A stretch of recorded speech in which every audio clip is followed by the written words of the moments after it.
This video is brought to you by Miniature Market. Thousands of board games, miniatures, and paints, discount prices at miniaturemarket.com.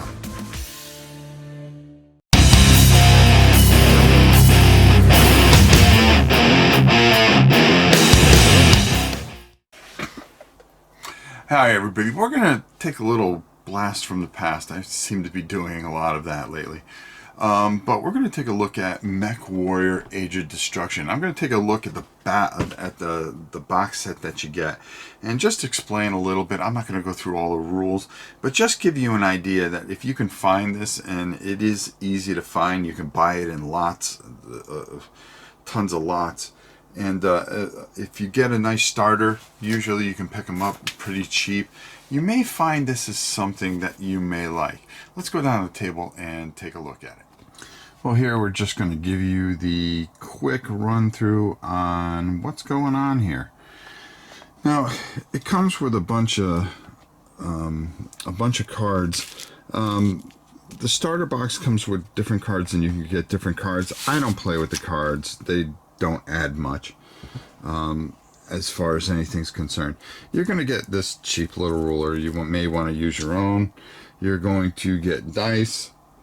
You're going to get two white and one black, and you're going to get a couple of mechs. Now, I have a ton of mechs and stuff like this, and the rules are really pretty easy to understand.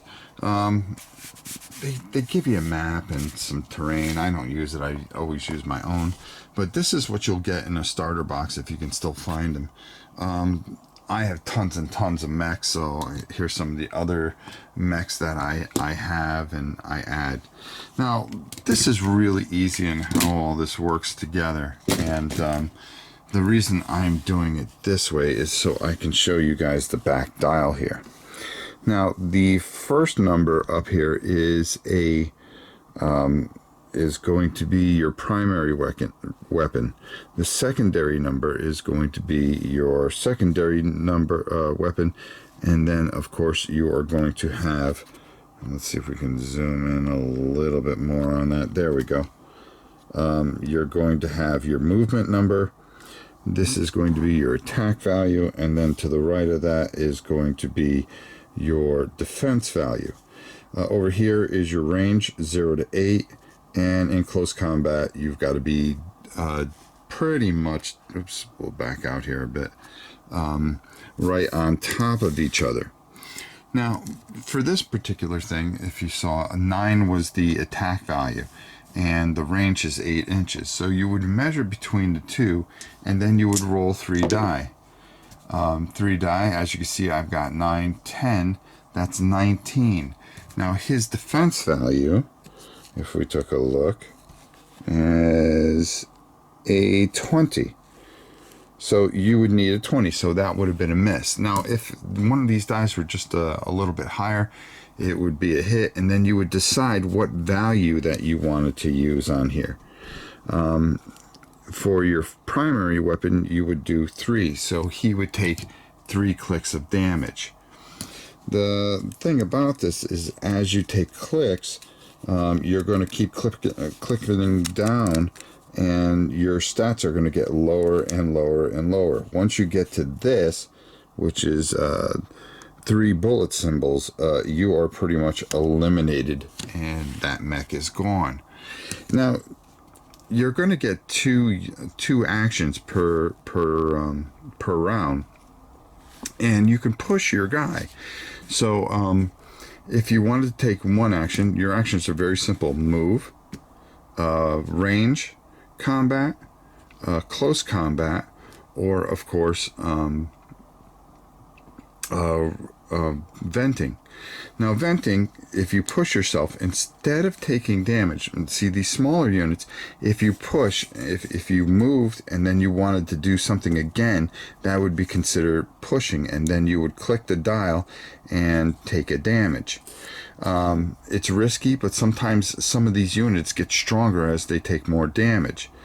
With mechs, you're going to be, if you really want to push so you can do a number of different actions, you're going to be taking heat. And as you can see, as you start taking heat here, you are going to start getting minuses to your other stats. Now, there's another number which is up here, and you can vent at any part of your turn. So, say you want to use one of the actions on this particular unit, you wouldn't mark it as an action, but you would say, okay, I'm going to vent with him, and then you would be able to turn this back 3 things and probably dissipate the heat, and then the following turn be able to push this unit as far as you want it to go. You're usually going to play to 50 minutes or till another side's eliminated. I never go by the time unit. We always play to the death, and that's the best way to do it.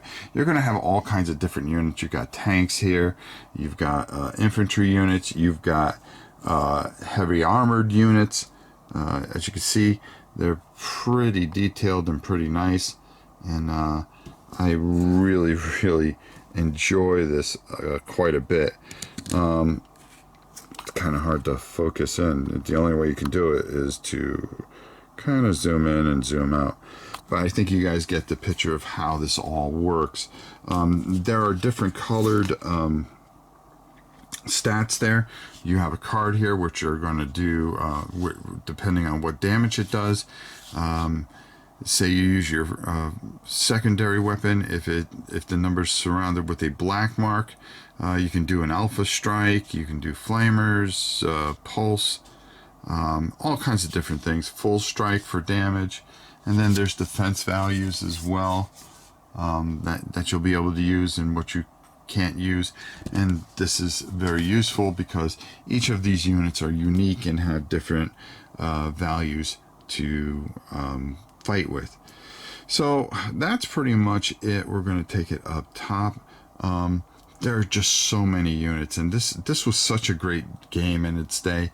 It's not BattleTech. Some people thought it was blasphemy, but to get a younger kid into something like this, it was an easy way to get him and transition him into BattleTech, which is probably one of the greatest mech games of all time. So let's go up top and get my final thoughts.